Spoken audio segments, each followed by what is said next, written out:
Good morning, everyone. Good morning and welcome to the Unitarian Universalist Church of Lancaster, or UUCL as we like to call ourselves. I am Reverend Israel. My pronouns are he and him, and I am the minister of this congregation, and it is really my pleasure to welcome all of you here this morning. I would invite you all to take a look around and wave to each other, say hello to each other, come into each other's presence here in this virtual sacred space, in this safe sacred space where we are apart but together because we care about each other. I hope you can see, we can see the people who are at Pride Fest zooming in to us from the stadium in Lancaster. It is so lovely to see all of you here this morning. We are, like I said, the Unitarian Universalist Church of Lancaster. And here at UUCL, our mission is come, nourish the spirit, connect in love, and act for justice. And here at UUCL, love is our only doctrine, and service and justice are our most sacred prayers. So we pray in this congregation by striving to live lives in words and in deeds that affirm that Black lives matter and affirm that the earth is sacred. And our doctrine of love has moved us to affirm for decades that love is divine and love is what makes a family. In this place, we come together to learn more about what it means to be human together. We're not here because we have everything in life figured out, because we have figured out the answers to all of life's questions, or because we think we've got everything right. We are here because we want to discover something and explore something and practice being imperfect and beautiful and holy and sacred people together. And so we welcome all of you, especially those of you who are joining for the first, second, third, fourth time, whatever, those of you who are new-ish to this space, who are searching for a spiritual home. We're so glad that you have come to check us out, that you are taking the brave step of trying out a new spiritual community, which can be scary sometimes. Many of us here were once coming here, we're once new, we're once here for the first time in the same place, seeking a sense of something larger than ourselves, seeking a sense of something that we could belong to, a place where we could find our spiritual home, a place where we could find a sense of rootedness to hold us all together as we make meaning together.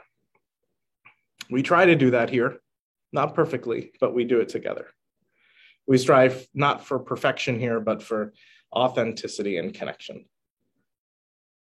So I hope that all of you will find questions here in this space today and other Sundays and other ways we gather. We'll find questions that stretch you, people to befriend you, and progressive spiritual values that challenge you, that challenge all of us to live boldly, live justly, and welcome radically. I now welcome us into sacred space by lighting our chalice, the symbol of our Unitarian Universalist movement. May the light in this chalice this morning remind us of our uncommon oneness, of the oneness in the interconnected web of existence that we are all a part of at our core. May this light, this flame, be the reminder for the entirety of the time that we are together of that oneness.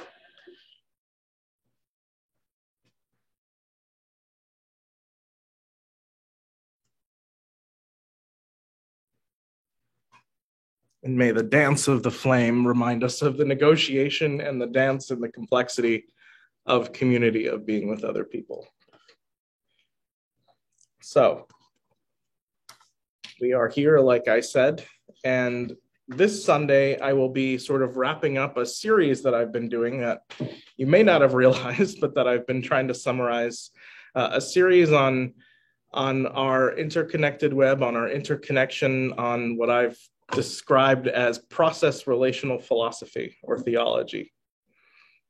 What it all boils down to is exploring together, trying to counter the single narrative of our illusion of separateness.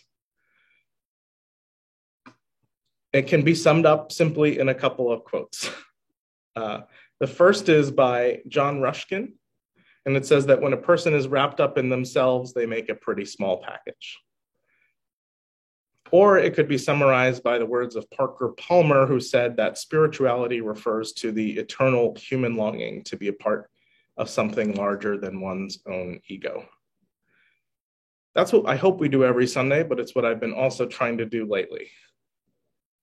So whatever it is that we are a part of or about here, it's surely to be a part of something larger than any of our individual egos. Before our opening song, I will read for us some opening words. This is a poem, and it says, have you considered the possibility that everything you believe is wrong? Not merely off a bit, but totally wrong. Nothing like things as they really are.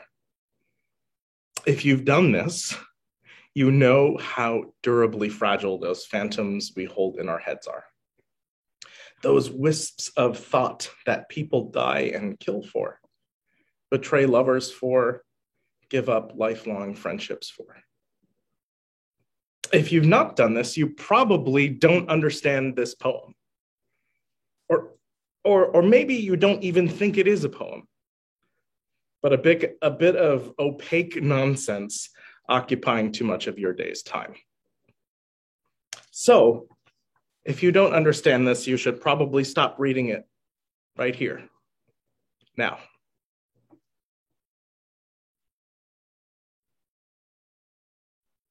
But if you've arrived at this line, maybe, just maybe, you're open to the possibility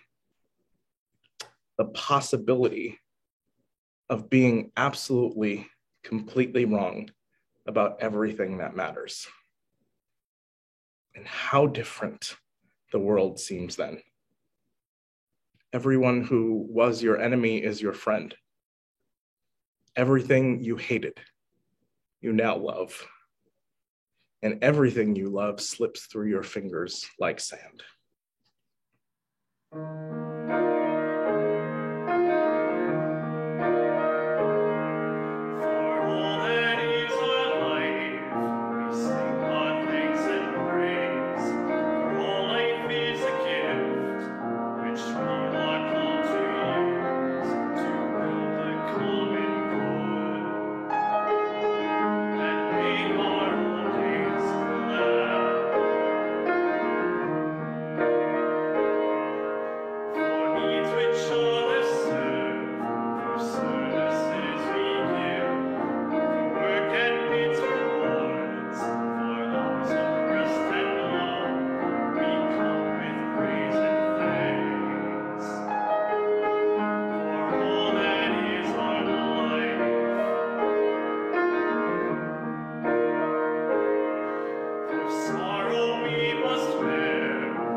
My friends, how is it that you show up here in this space, in this place, in our own separate places together this morning?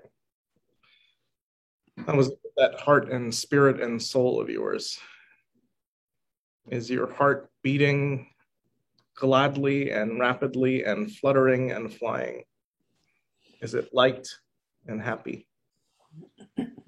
Is your heart broken and in pieces this morning? Is it heavy and hard, closed off to the world, protecting you from it? Or are you muddled and tired and not quite sure how your heart and your spirit and your being are this morning? Still waking up, or are you still processing something from your week or last night? Are you still processing what it means to be a human alive in the world today? This place, this community, spiritual community, is a place where we come together to delve deep into the waters of life. We make space in this community, in this place, for all that we bring. This is our bowl. This is our representation of our well of community, of the deep well that we draw strength from, the well that holds us all. So now is the time when I invite all of you to examine your heart and invite those of you who have a piece of your heart that you need to share, something that you simply need help to carry, something that you just cannot keep to yourself because it is too joyful, or something that you need to put out there to be said, to make sense of. For you to bring it into this space by typing it into the chat in 15 words or less. And as you type, we will read it aloud for you, and I will place a stone for you into our well so that you know that you are held by this community. And if you'd like us to share your name, please write from so-and-so. Otherwise, we won't share your name.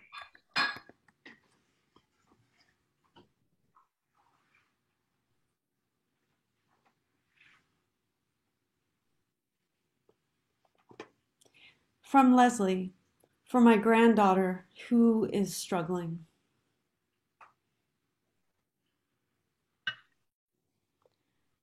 Prayers for my lifelong friend Franny, who just entered hospice.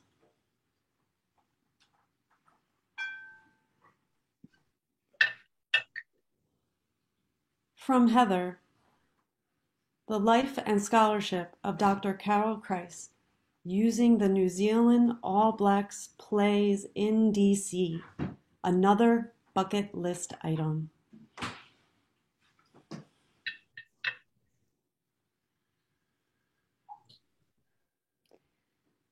Darcy, a stone for Jeremy, a young friend who is having brain surgery tomorrow.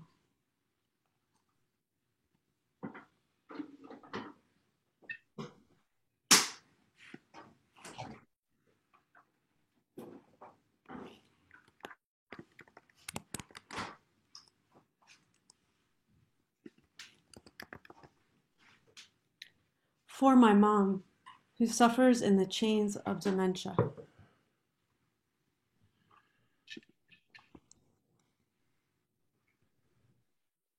Steph and Susan, happy to see the Lancaster community celebrate Pride.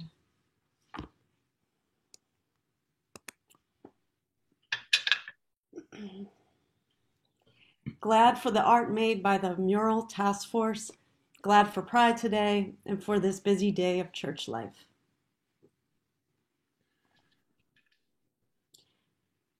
Wishing for turning around the ethical and moral crisis of Facebook.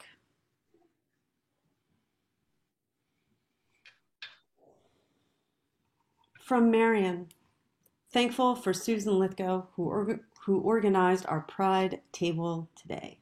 Yay.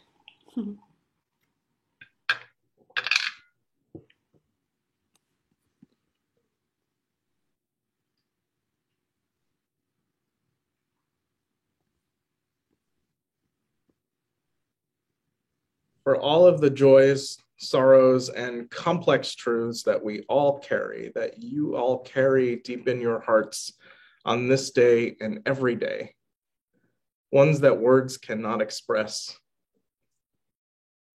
ones that remain in the silent sanctuaries of our hearts, and all that we carry and all of you.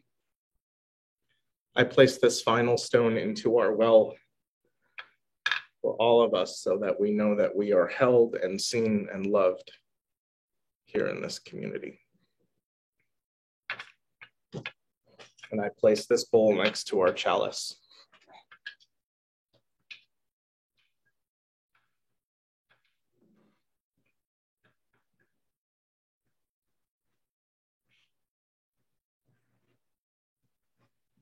With all that we carry individually and together, all that is on our hearts this morning, I invite us now into a moment of togetherness, contemplation, silence, breathing.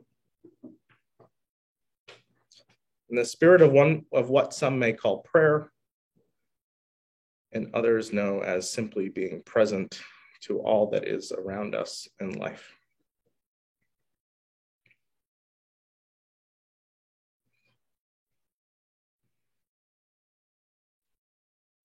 Take a moment to pause and allow yourself to be present in this moment. Either by closing your eyes or by looking around at all that life has to offer, or by looking at each other's faces and knowing that you are not alone in this experience of life.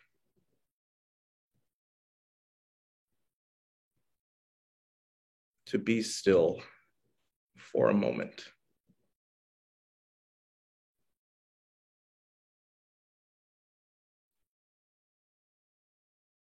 Be still and know that the breath of life flows through each and every one of us on this day. The same breath that we all share.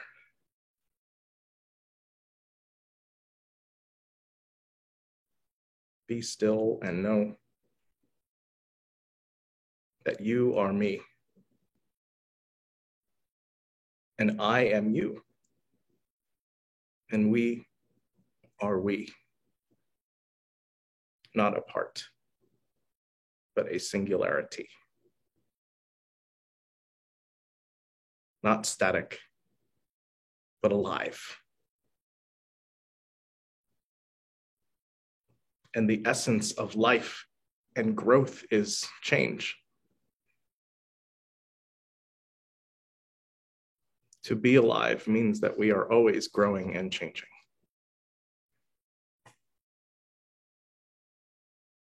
And change, my friends, often happens in the darkness beneath the soil.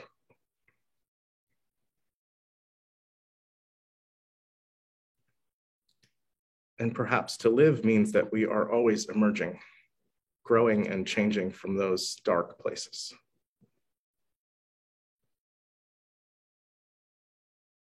So I invite you for a brief moment to imagine a seed inside of you, buried deep. Or to even imagine yourself as a seed buried deep beneath the earth.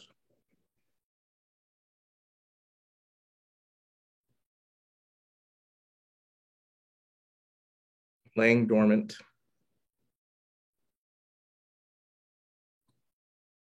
filling with water, softening.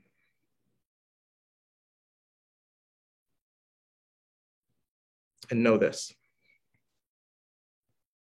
that for a seed to achieve its greatest expression, it must come completely undone. It must break itself open to the world. The shell must crack, and everything inside of it must come out and bloom and blossom.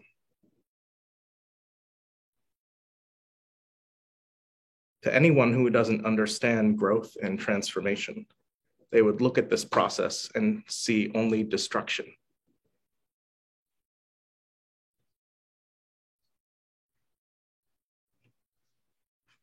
but we know otherwise here in this space together. We know that each and every one of us are whole and becoming, even as it seems that we are coming apart.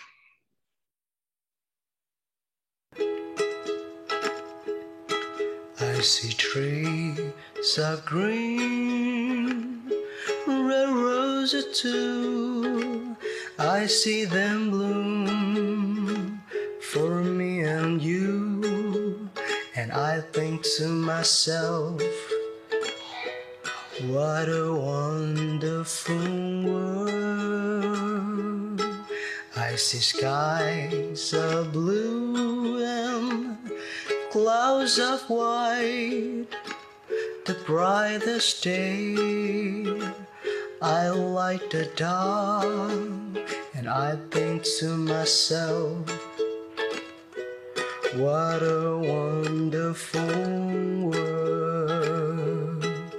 The colors of the rainbow, so pretty in the sky, are also on the faces of people passing by.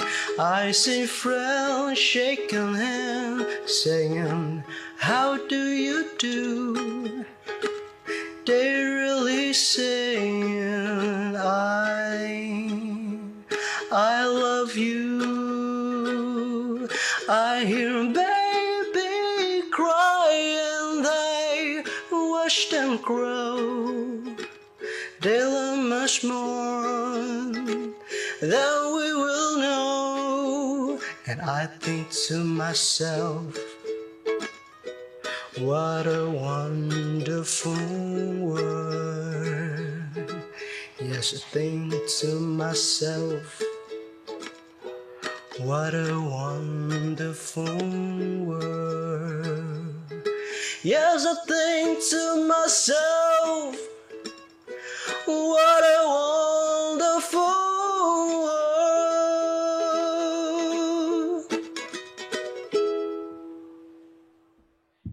If there is one thing that I want you to know or to experience or to take away from some of my reflections, my talks, my homilies over the past few weeks, and I guess maybe ever, it's that the closer that we go when we examine things in life, in the universe, in our bodies, in the world, the closer that we go and examine things, we realize that there is a fundamental unity that we discover.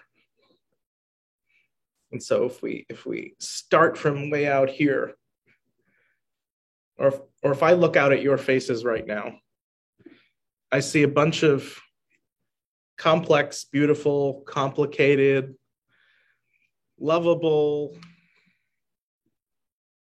sometimes grumpy, sometimes not people, just people like myself, people that are imperfect but beautiful and lovable at the same time.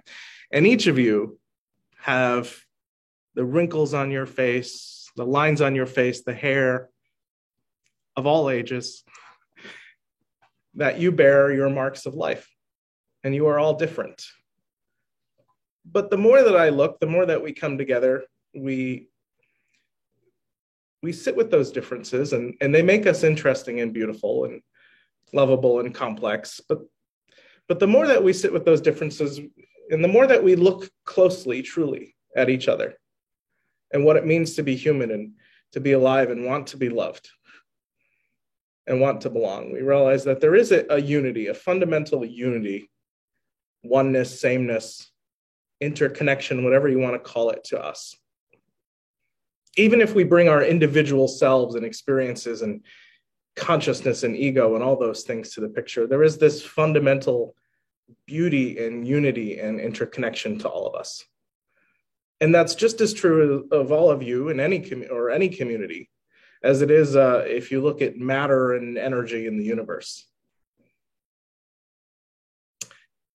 So that to me is one of the core things that spirituality is here for, to help us to be able to reconcile the tension between all that we bring separately, all of who we are and what we want out of life, and how we come together and how we discover that fundamental unity together. It's the tension between those two things. It's not that it's one or the other. It's both of those things at the same time. You are an individual and you are one with each other at the same time, even when it doesn't feel that way. So, I propose to you that the spiritual pursuit is simply trying to find the antidote, or rather the complement to the fundamental disconnection of what it means to be alive in the world at any age and time. So we come here to try and explore that and experience that, and we come here to try and improve ourselves and to grow and to change and to nurture our spirits in that way. Because social conditioning in our lives teaches us to ask, or at least in this country certainly, teaches us to ask, what do I want out of life? The Declaration of Independence and the pursuit of happiness of the individual, that is like embedded in the core of this country, is what do I want out of life? Whereas spiritual wisdom throughout the ages, across traditions, teaches us all to ask, whose am I? To whom do I belong? Or what is best for everyone? Now, I could probably give you a scientific lecture and talk about all of the deep ways that the fundamental truth of unity is present in the universe. And I'm not going to do that, but I will say that if you look, if for those of you who choose not to use the word spiritual and maybe want to think about the intellectual, and you want to know, well, that sounds really lovely, but it's not really true in practice. For those of you who maybe want a little proof, and even those of you who are super into spirituality, but also like need a little fundamental truth or scientific reality to ground it in. We can look at many different areas of science and physics and quantum theory and chemistry and biology, and we can see this fundamental unity in diversity, unity that exists amongst diversity present everywhere. One of the most beautiful ways that I've heard quantum theory explained, and without getting into too many details, says that quantum theory at its base shows that the essential and most fundamental force in the universe is consciousness, or being, not matter. I would extrapolate from that, pull back from that, and say that, like this process relational theology thing, philosophy theology thing that I've been talking about, it says that relationship is everything. There is no matter in the universe, but everything is the result of interactions between things. Everything is the effect. So what we think of as matter, as being, is really just the effects or the observable effects of relationships, of interactions. So compounds, so if we look at your body, right?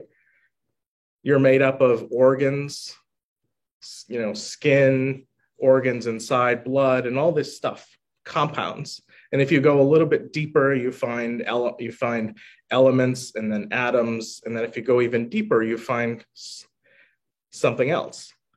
And that something else is simply patterns of relationality. But even if we pull out and look at your organs, right, for a second. So if your organs could talk, I think this is the simplest way to explain it.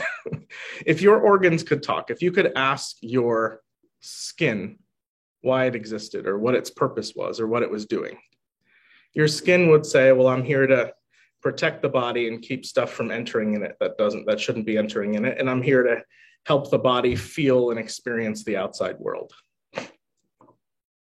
And that's the purpose of the skin. If you asked your heart what its purpose was, it would say that it's there to move blood throughout the body. And it would say that moving blood throughout the body is the most important thing in the world. But if you were to ask your kidneys or your liver what they're there for, they might say that their purpose is to get rid of things that the body doesn't need. And that's the most important thing in the world. And if you were to ask your brain what the most important thing to it was, it would say that it is to process all this stuff and to coordinate it. Now, each of those things individually has different perspectives on what the most important thing in the world is to it. But you could not take your brain out of the body, and it could not do that by itself. It could not coordinate all that stuff by itself. And if you took the heart out of the body, it could not fulfill its purpose or its function, and it would cease to function. Maybe there will be a technology for like keeping a brain outside of a body for an extended period of time, or a heart or something like that at some point. But the point being that each of those things separately is useless. But together, they have this really amazing common function. And the body is not really complete without any one of those things. And it needs every single one of them to really function. So, what am I trying to say?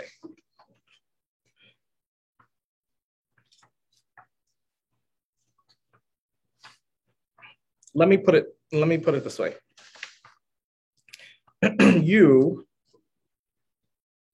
body, you as a person, you as your consciousness. So we all need to have a self, a sense of self, an ego, or a sense of consciousness, or being alive and experiencing the world. But if that sense of self drifted away, then what would we be, right? So I can sit here and talk all day about how it's important to have this sense of common purpose and all that stuff, but we still need a sense of self to be able to exist in the world and interact with the world and to be a part of something greater. We need to have that strong sense of who we are and what we're doing. The heart needs to understand what its purpose is for the greater benefit of the entire body. If it didn't have a sense, if the muscles in the heart stopped coordinating and doing their job, then the entire body would fail eventually, pretty quickly too. So it's important to know who you are and to cultivate a sense of self and understand your beauty and understand what you contribute to the whole. But at the same time, if we're going to be bodies and minds, or bodies and souls, or bodies and spirits, however you want to think about it, we need to find the balance of our sense of self versus our oneness of our common purpose. And so maybe we can take those lessons into life, and maybe we can integrate the transcendent with the corporeal sometimes together. It's what I love about the word spirit. The word spirit actually comes from the word for breath, reminding us that the two things are intrinsically linked. Because you see, the ego is an incomplete picture. So just like your eye. So if you look at the ego as a tool, or your sense of self as just a tool to interact with and experience and see the world, you can see it as like your eye too, right? So your eye can look around if you're trying to cross the street, right? Your eye can look around and see if there are cars coming. And you can look if you can see. So not everybody can see, of course, but if you can see, you can look around and you can see that there are no cars coming. But it's an incomplete picture because your eye can't tell you the sound of a truck that's about to turn the corner. That could maybe be out in the middle of the street when you're trying to cross and hit you. Or your eye can't tell you that something is burning in the other room and telling you that you need to go investigate. It doesn't smell. So in other words, your ego, your sense of self, just like your vision or your hearing or your sense of smell or touch or any of those things, give you an incomplete picture by itself. And I would say that I think that developing a sense of spirituality or spiritual maturity or whatever you want to call it, developing a sense of oneness being together, of sense of interconnection, is about integrating all of those things together. It's about seeing our lives and our world and our being as this networked sense of being part of something greater, but being totally connected and networked in. Just like, here's another example, like, the old-fashioned Christmas tree lights, where if one of them went out, the whole string went out. It's a little bit like that sometimes, where we need every single piece of the puzzle to really have the greatest effect. So, another way that I can put it is actually so that's a little bit of the scientific stuff for you. So maybe for some of you who want a little bit more wisdom from the world's traditions, or wisdom from spiritual traditions, we might point to the golden rule, which is a little cliche. But I mean, the golden rule teaches us that we are better off when we work together, that being alive and cooperating in life, it's not just about being nice to each other. But I would actually add that it's also about allowing and inviting each other to do the same for us. So not just being able to be nice to other people, but about being open enough to the world and to life and to experience, to let people in and let them love you the way that you want to love them. What do I mean by that? It's sort of like trusting in good intentions. So, excuse me. We know that this golden rule has been around for a really long time, and it's shown up in many different cultures and religions, which shows that it must be really important to human beings if they keep coming up with this idea over and over again everywhere in the world, more or less. I mean, some form of the golden rule of treating others the way that you want to be treated has shown up in cultures around the world, from Zoroaster to Confucianism to Greek philosophy, Christianity, Judaism, Islam, Buddhism, and other indigenous spiritualities around the world too. And we, as Unitarian Universalists, really love to talk about the second part of the golden rule. So that in Christianity, there's actually two parts to the golden rule. And we love to usually talk about the second part, which is some version of treat others as you want to be treated, or love your neighbor as yourself. Now there's the platinum rule, which comes from the golden rule, which says not only treat others how you want to be treated, but treat others the way that they want to be treated. And that's pretty cool too. But I would actually argue this morning for incorporating some Christian wisdom into the golden rule.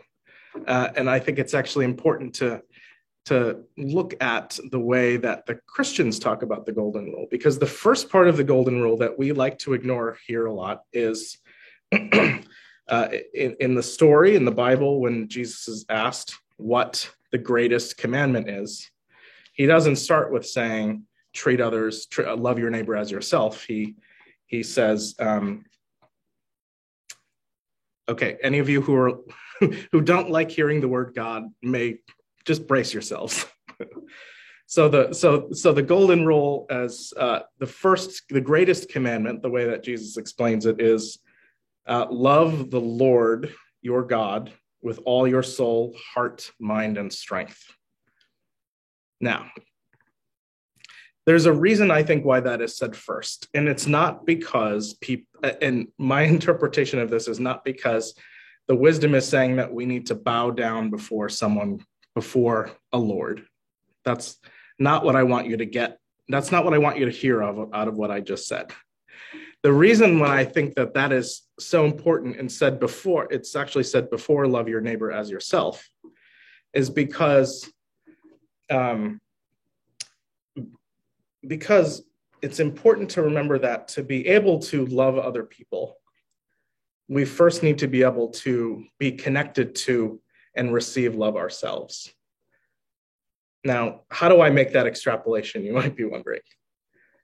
So the idea of God can be interpreted as your center of your values, the things in the world that you care most about and that you believe in. And the root of that word, belief, is faith, which also comes, the root of that word, faith, is really trust. So it's what do you trust most in the world? If we were to say that the thing we put all of our faith and belief or trust in is love, if we are to trust that there is love out there in the universe, that other people are capable of showing us love, then to me, it shows that we need to be able to do that before we can even begin to give it. We need to be open to the possibility that it even exists in the world.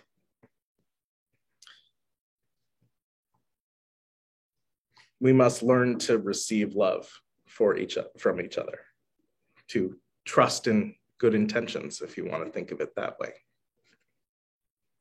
So I ask you this morning, how are you allowing yourself to trust in good intentions? How are you allowing yourself to perceive and to receive love as it exists in the world? Maybe there are small ways that we can accomplish this.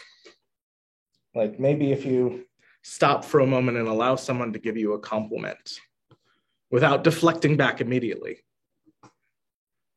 Can you, when someone says thank you, can you stop for a second and hold that and be grateful for the fact that they just said thank you without having to say thank you back for something?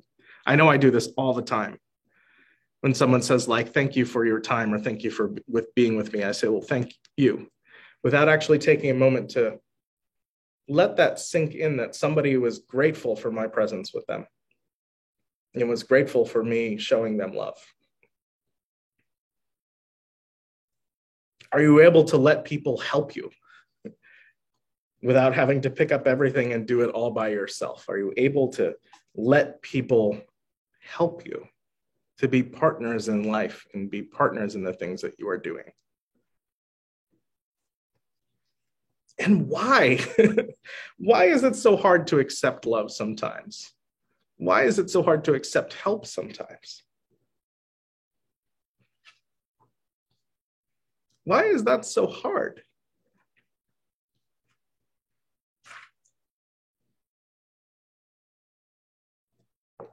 I think it's because, I have an answer to that question, at least for the moment.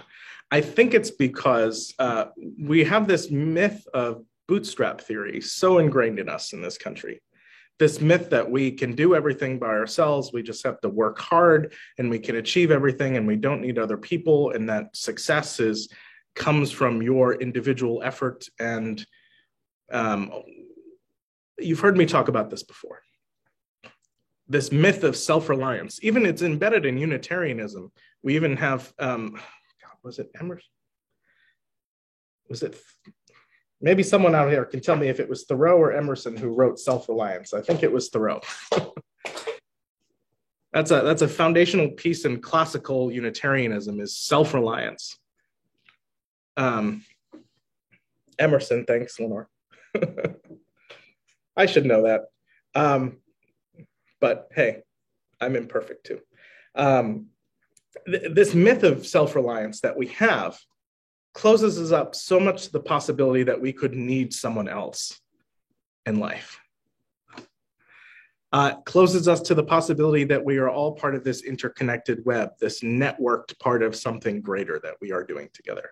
And I'll give you one quick story that illustrates that. This happens to me all the time when I'm driving, but it happened to me twice in one day recently where I was driving. I live in Lititz, so I was driving on Lititz Pike to UUCL one morning, and there's a spot on in Kissel Hill where two lanes merge into one another near the airport, and the right lane has to merge into the left lane. And I often go into the right lane to try and like get around a few of the cars that are on my left that are going too slowly and then merge back in. And I usually assume that nobody is going to want to let me in because they're like, who's this jerk that like just passed two cars or something like that.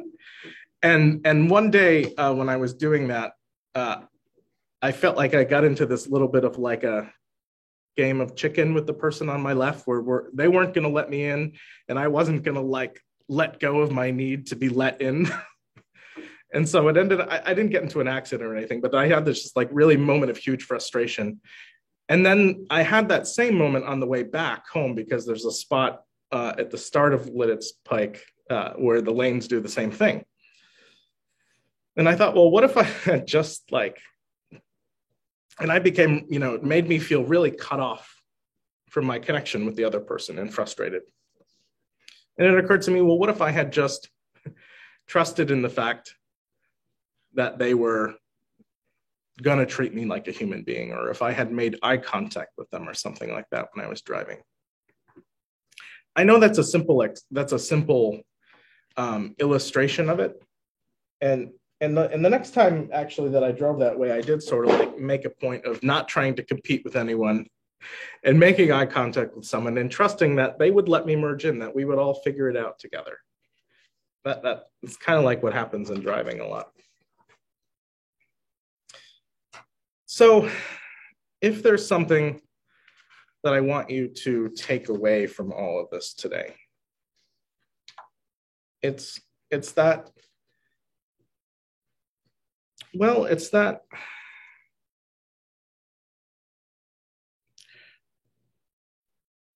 the self is sort of not possible in many ways without others. I think that's what it means to be truly Unitarian, in the sense of being Unitarian is not denying the Trinity, but being a Unitarian Universalist is recognizing the importance of the self and the importance of all that we bring, but the importance of that the self is not possible, not truly fulfilled or possible without the contributions of what we all bring.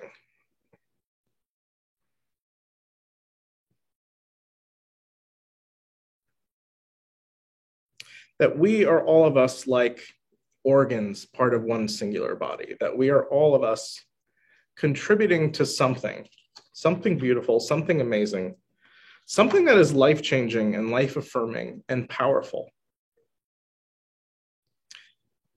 That our identities are multiple and complex and fluid and interconnected, and that we can believe in something called the multiplication of courage, which is this idea that in any endeavor throughout history, for every Martin Luther King or Desmond Tutu or any powerful prophetic person, that there were thousands of anonymous people who were equally courageous and committed and vital to change and to growth and to beauty and to justice. Anonymous people who operated perhaps in the silence and behind the scenes, but who contributed in their own way and made all of that possible. And none of it would have been possible without any singular person in that process. And I hope that when we stop to think about these things, we will realize that growth and change, like a seed, happen in the darkness sometimes. And that when we think things are about to fall apart, that they are really at their point of potential, greatest potential for growth and change and beauty.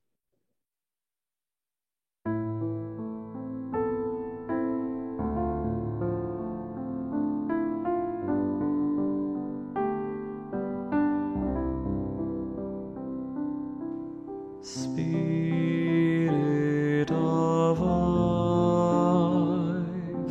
come unto me, sing in my heart all the stirrings of compassion, blow in the wind, rise in the sea, move in the hand, giving life the shape of justice. Roots hold me close.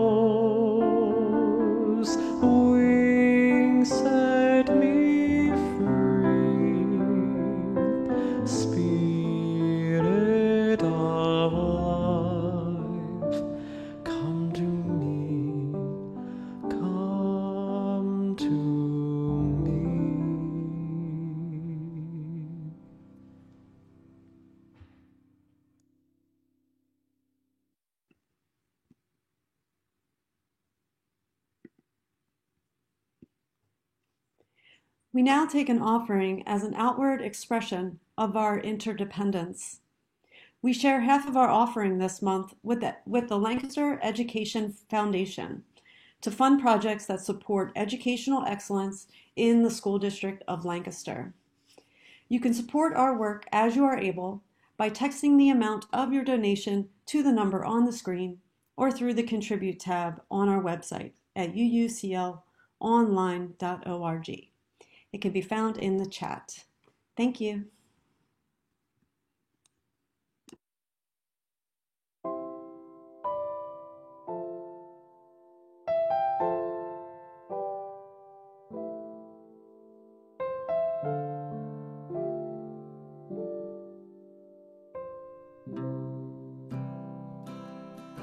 We will not stop singing. We will not stop singing.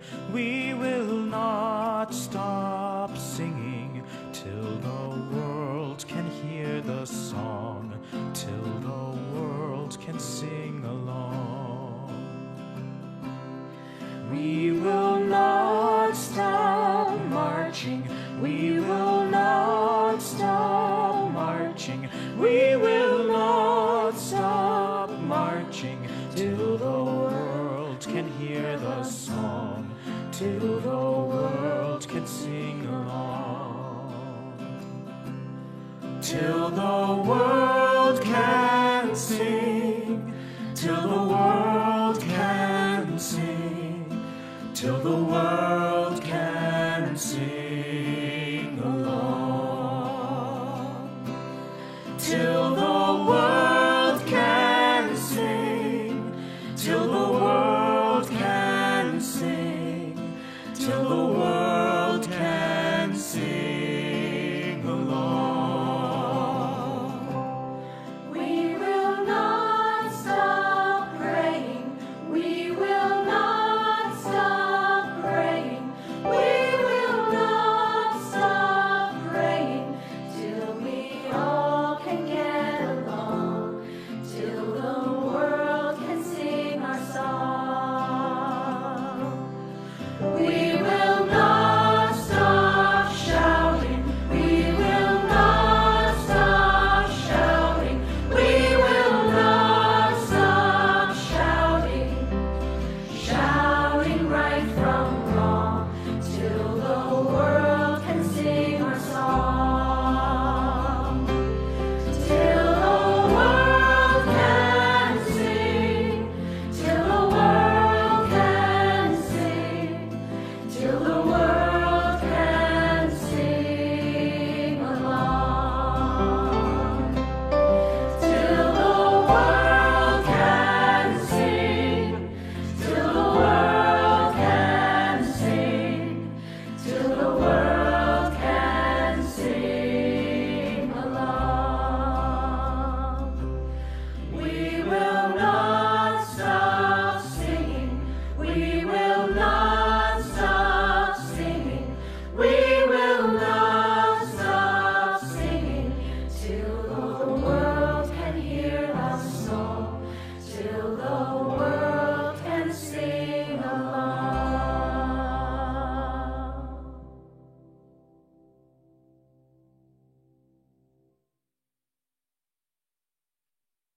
Service has ended. Go forth into the world to make all of it so.